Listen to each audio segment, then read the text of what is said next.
네, 자, 여러분 이제 우리 뭐 일반학적인 내용, 일반 내용 보고 있는데, 자, 이번 시간에는요, 새로운 단어 넘어와서 좀 공부를 해보도록 할게요. 자, 이번 단어는요, 이제 수용액에서의 반응인데, 사실은 이제 수용액 반응이 화학에서 이제 가장 중요하죠. 이제 일반학적인 관점에서 얘기하는 거예요. 이제 일반화학적인 관점에서 사실은 이제 우리가 용액이라는 걸 이제 많이 다루게 되는데, 사실은 이제 용액이라고 하는 게 용매와 용질을 더한 거잖아요. 근데 대부분의 용매가 다 물이야, 일반화학 수준에서는.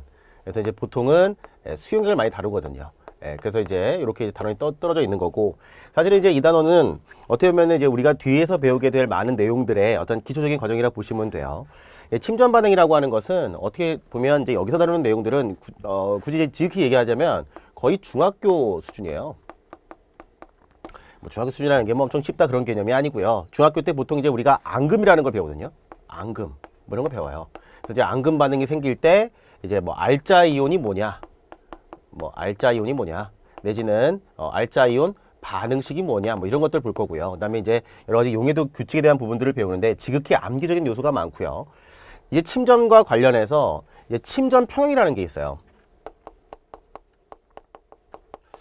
사실은 이제 우리가 그냥 침전 반응이다라고 하면 수용액에서 그냥 침전하면 그냥 끝나는 거야. 침전하면 그냥 끝나는 건데 이걸 이제 나중에 우리가 화학 평형이라는 데 가게 되면 화학 평형의 단원에 가면은 얘가 또 녹는다.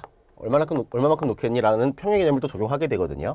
그런 내용들을 이해하시려면 기본적으로 침전 반응이 무엇인지 알아야 되고 또 수용액에서 어떤 일이 일어나는지를 좀 확인을 해 두셔야 되죠.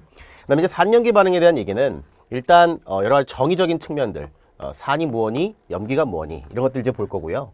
이제 물론 이제 산에 대한 산과 염기에 대한 정의가 여러 가지가 있는데 이제 뭐 아레니우스라든지 브랜세드 롤이라든지 루이스의 정의 이런 것들이 있는데 이 단어에서 배우는 건 이제 지극히 아레니우스에 대한 정의를 볼 거예요. 사실 이제 아시는 분들도 있겠지만 아레니우스의 정의는 오직 어디서만 정의가 가능하냐면 용매가 물인 경우만 정의가 가능해요. 그러니까 여기 끼워놓은 거예요 지금. 그 다음에 이 산염계 반응이라는 게 엄청 이제 학생들이 많이 어려워하는 부분들인데 이게 나중에 뒷부분에 가게 되면은 산염계에 대한 평형을 배울 거예요. 그것도 마찬가지로 평형에 대한 얘기가 나올 거고요. 그다음에 산화염 반응은 저 뒤쪽에 가게 되면 끝에서 두 번째 단원쯤 돼요. 이제 거기가 전기화학이라는 게 있어. 이 전기화학이라는 게 결국에 뭐냐면 전자가 이동하는 거잖아요. 전자 이동인데 화학에서는 전자가 이동하는 그런 반응들을 우리가 산화 환원 반응이라고 해요. 그래서 이제 뭐 화학에서 다루는 모든 반응들이 다 산화 환원 반응은 아니지만 기본적으로 산화 환원 반응이 많기 때문에 그런 부분들을 이제 다루게 될 것이다. 첫 번째 배울 게 이제 농도인데 이 농도라고 하는 것은 이제 우리가 화학을 이제 하게 되면 학생들이 이제 가장 많이 이제 이런 얘기를 하더라고요. 화학 양론을 자기는 되게 잘한대. 이걸 엄청 잘한대요, 이걸. 잘하는데 뒤쪽에 가면은 산과 염기도 안 되고 전기화학도 안 되고 뭐 다 안 된대요. 그 말은 뭐냐면 얘가 안 되는 거예요, 얘가. 특히 이제 얘는 이것뿐만 아니라 나중에 이제 우리가 이 다음 달에 기체인데 기체 경우에도 엄청나게 중요하게 다뤄져요. 이 개수색이야, 개수. 개수인데 사실은 이것이 농도와 상당히 관련 깊거든요. 그래서 이제 농도의 정의를 제가 해드리고 이제 이런 내용들을 하나씩 이제 풀어 나갈 거다 이렇게 보시면 되는 거예요. 자, 먼저 있잖아요. 여러분들 교재 보시면 25페이지네요. 25페이지에 뭐가 있냐면 이제 농도에 대한 얘기가 있어요. 농도. 예전에 어떤 대학교에 이제 학생들이 이제 면접 시험을 보러 가서 이제 이런 얘기를 하더라고요. 면접 시험을 가서 시험 잘 봤니? 그래서 면접고사를 잘 봤니? 시험을 잘 봤니? 이게 질문을 이제 했어요. 질문을 했나 제가 전화가 왔나? 하여튼 뭐 했는데 이제 이러더라고요. 문제는 쉬웠는데 답을 얘기 못했대요. 제가 지금 동영상 강의라서 뭔 말을 못하지만 상당히 욕을 많이 얻어먹었어요.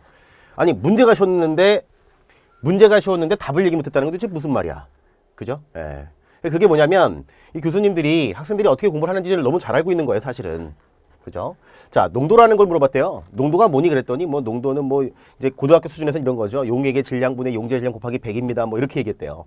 물론 뭐 그게 이제 농도의 하나의 부분이긴 한데 기본적으로 농도라고 하는 것은 뭐냐면 이런 거 한번 해볼까요? 여러분들 머릿속에 다 그러한 개념은 있어요. 자, 예를 들면 여기 입자가 4개가 있어요. 그죠? 그 다음에 똑같은 크기의 용기인데 여기에 입자가 이렇게 있어요. 이렇게. 그러면 A하고 B 중에 농도가 누가 높은 거예요? 이렇게 알아요, 이건. 그죠? 자, 그 다음에 이번에는 뭐냐면 여기 똑같이 4개가 있고요. 그 다음에 부피가 엄청 큰 거야. 여기 또 4개가 있어. 그러면 얘 C하고 D 중에 농도가 누가 커요?